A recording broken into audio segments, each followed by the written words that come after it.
என் மூதாதையர்களால் எனக்கு வழங்கப்பட்ட அதிகாரத்தை பயன்படுத்தி நான் கேவ்தா சிறந்தவன். சூனியக்காரி டிசல்டா, உன்னை நான் அழிக்கப் போகிறேன். மாயாஜாலத்தை காட்டி பயமுறுத்தியதற்கும் ஹாம்லெட்டை அழிப்பேன் என்று மிரட்டியதற்கும் என்னுடைய குடிமக்களுக்கு எதிராக விலங்குகளை தூண்டிவிட்டதற்கும் இவன் என் தொப்பிய வேற கிண்டல் பண்ணா.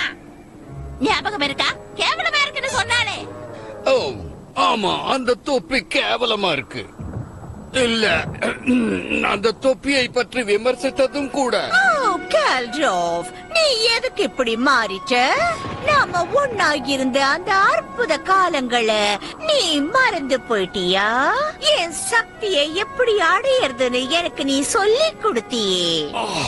எனக்கு எல்லாம் ஞாபகம் இருக்கு. அந்த சக்தி கிடைச்சதுக்கு அப்புறம் நீ எப்படி எல்லாம் மாறினேங்கிறதும் எனக்கு ஞாபகம் இருக்கு. நான் செஞ்ச சிறு தவறால என்னுடைய